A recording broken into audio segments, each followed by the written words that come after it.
دہن، اس لعاب دہن کے چھینٹے کی ایک مثال دے کر کہتا ہوں یہ کتنا بابرکت لعاب ہے، اور حسین کے مقدر میں ایک بار نہیں بار بار یہ لعاب دہن حسین کو نصیب ہوا ہے۔ ایک بار وہ وقت تھا جب ابو ہریرہ کے پاس مروان آتا ہے، مروان آ کے کہتا ہے ابو ہریرہ مینوں تیری کسے گل تے غصہ نہیں آندا، یہ آخری مرض الوفات کے ایام ہیں، بیمار ہیں، علالت اور نقاہت کی حالت میں بستر پر لیٹے ہوئے ہیں، تکیے سے ٹیک لگائے ہوئے ہیں۔ ابو ہریرہ مجھے تیری کسی بات پر غصہ نہیں آتا، ایک بات پر میں بڑا سیکھے پا ہوتا ہوں۔ جناب ابو ہریرہ نے فرمایا وہ کیا بات ہے؟ کہنے لگا تو حسن و حسین نال پیار بڑا کر دے۔ ابو ہریرہ فرمانے لگے ایک بات میں تجھے بتاتا ہوں، پھر تو مجھے اس سوال کا جواب دینا کہ میں ابو ہریرہ سے محبت کیوں نہ کروں۔ وہ کہنے لگا بتا۔ کہنے لگے اثناء سفر میں ہم رسول اللہ کے ساتھ تھے، اتنے میں حسنین کریمین کے رونے کی آواز ان کے اماں کے کجاوے سے آئی۔ حضور نے اپنی سواری کی رفتار بڑھائی، بیٹی کے کجاوے کے برابر جا کر پوچھا فاطمہ بیٹی حسنین کیوں رو رہے ہیں؟ عرض کیا بڑی پیاس کی شدت ہے، مسجدے میں پانی ختم ہو چکا ہے۔ حضور نے قافلے کو روکا، اپنے صحابہ کو، اپنے غلاموں شاگردوں سپاہیوں سے کہا اگر کسی کے مسجدے میں پانی ہے تو لاؤ، میرا حسن و حسین پیاس سے مضطرب اور بے چین ہے۔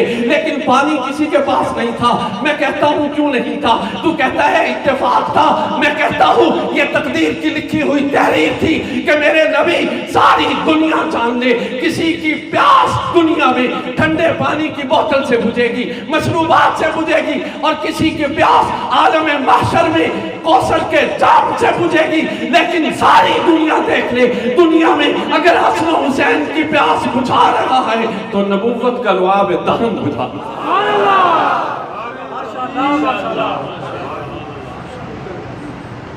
فرمایا بیٹی انا اعطیناک الکوثر کا ٹائٹل مجھے ملا ہے، وہ میں ہوں جو عالم محشر میں ساقی کوثر بنوں گا، پھر اپنے نواسوں کی پیاس کیوں نہ بجھا سکوں۔ امام حسن کو لیا، ان کا منہ کھول کر اپنی زبان امام حسن کے منہ میں ڈال دی۔ امام حسن نے حضور کی زبان کو چوسنا شروع کیا نبوت کے لعاب دہن سے۔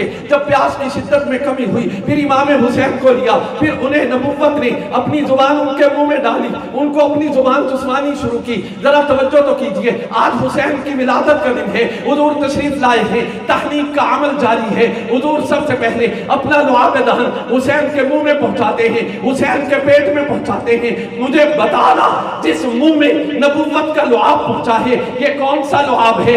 آپ تجھے یاد کراؤں، یہ وہی لعاب ہے نا جس کے ایک چھینٹے نے زہر سے تڑپتے ہوئے ابو بکر کی ایڑی کو شفا یاب کر دیا تھا۔ یہ وہی زہر ہے نا جس نے دکھتی ہوئی آنکھ لے کر آنے والے علی المرتضیٰ کی آنکھ کو ایسی شفا بخشی تھی کہ تادم مرگ پھر آنکھ بیماری کا شکار نہیں ہوئی۔ یہ وہی لعاب دہن تھا نا کہ اثناء سفر میں اگر کڑوے پانی کے کنویں میں نبوت نے اپنے لعاب کا چھینٹا ڈالا تھا تو یہ کڑوے پانی کا کنواں شہد سے زیادہ میٹھا ہو گیا تھا۔ یہ وہی لعاب دہن ہے جو اپنے اندر یہ برکات رکھتا ہے کہ جابر کی 2 آدمیوں کے کھانے پہ مشتمل ہنڈیا میں پڑتا ہے تو 2 آدمیوں کا کھانا 1000 کا لشکر کھاتا ہے یا 700 کا لشکر کھاتا ہے، کھانا ختم نہیں ہوتا۔ یہ وہی لعاب ہے نا جس نے جابر کے آٹے میں مل کر وہ تاثیر پیدا کی تھی کہ 700 کا لشکر کھانا کھا لے آٹا ختم نہ ہو۔ تو بتانا اس لعاب کی برکتیں حسن و حسین نے کیسے لوٹی۔ شان امام حسین، نعرہ تکبیر، شہدائے کربلا، شہدائے کربلا۔ مروان اب تو بتا جس کی نظروں نے یہ منظر دیکھا ہو اور نبوت کو اپنے جذبے اس وارفتگی سے توجہ کیجئے، توجہ ہے اہل نظم کو اپنا نظم ٹھیک کرنے دیجئے، آپ توجہ کیجئے، یہ جملے حاصل گفتگو ہیں، توجہ کیجئے۔